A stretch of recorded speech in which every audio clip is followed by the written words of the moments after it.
Since childhood, I was a strange child. I didn't really have any friends and only communicated with people much older than me. My parents raised me strictly: no walks, no friends, no self expression, no hobbies. Of course, they didn't send me to kindergarten. When it was time to go to school, it was stressful for me. How would I fit in with my peers? But my fears didn't come true. I made friends. In class, I took the position: don't touch me, and I won't touch you. My school years passed unnoticed. All my attempts to join clubs ended almost before they began. My parents said that I had to study and not waste my time on nonsense. The only thing I could do was take part in school events. Then, 3 years flew by in technical school, where I met my future husband. I had a dream of continuing my education, but my future husband wasn't happy with that. It was either him or studying. Naturally, at 18, I was head over heels in love and chose him, naively putting my dreams aside for later. My future husband was a year younger than me and really wanted to get married immediately, but I was too young. Talking beautifully about our future, he convinced me that we needed to have a baby and get married right away. Only years later did I realize how stupid and naive I had been. And what next? Pregnancy, wedding, the birth of a daughter, and 3 years of happiness, then loneliness. I had to give up everything, and most importantly, myself. In my youth, I was very sociable, the life of the party, a ringleader. What was I like? A smile from ear to ear, burning blue eyes, eccentric short haircuts, piercings, tattoos, unusual clothes. And who did I become?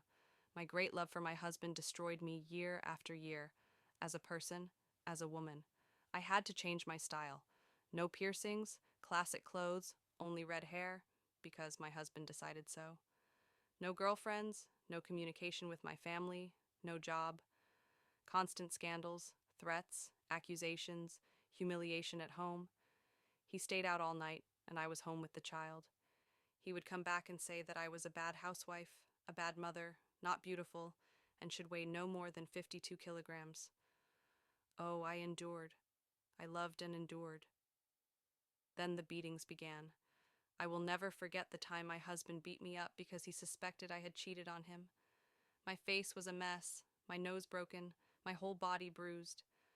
I decided to leave, packed my things, took my child, and went to my parents. But they didn't accept me. You got married. Be patient, they said. They handed me back to my husband. So the years passed.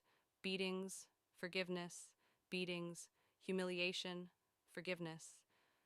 And then came the second child.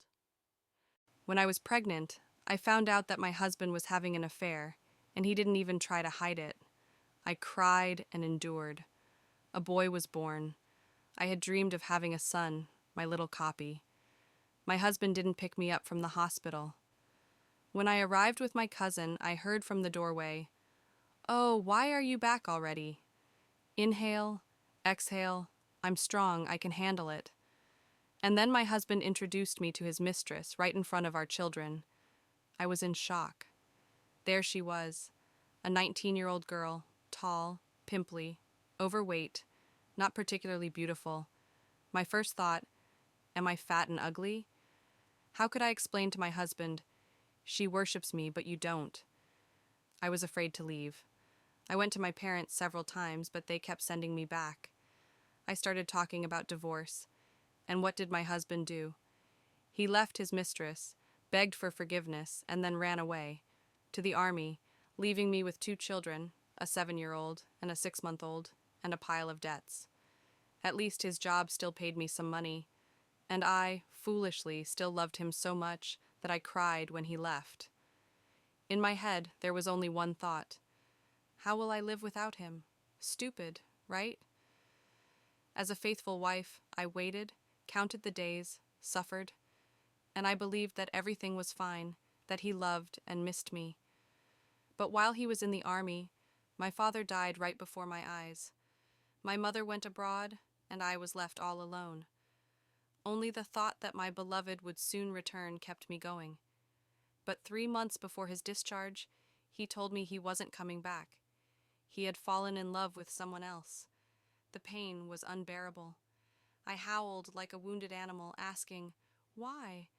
But a month before his demobilization, my playboy husband came to his senses, cried, begged me to take him back, swore he wouldn't cheat again. And I accepted him. 5 years have passed since then. We have been together for 16 years. And looking back, I understand how many mistakes I made. Why did I forgive so much? Why did I endure so much? I loved. I loved deeply. I loved more than I loved myself. I am 33 years old, and I don't know how to live on. It seems that I am still strange, not like everyone else. But at the same time, I have changed. I have become callous, bitter, distrustful, insecure. But I will never let anyone hurt me again. And my husband? He seems to be trying to change, but the insults and humiliation haven't stopped. So here I am, writing my confession. The confession of a woman who once made the mistake of falling in love. Why did I decide to write? Because after everything I have done and endured, today I heard, only you are deliberately destroying our family. I still have no friends. I'm not on social media. I just commented on a post on TikTok, and apparently that was enough to destroy the family. Sometimes it feels like I don't exist. I have no doubt that I need to see a psychologist.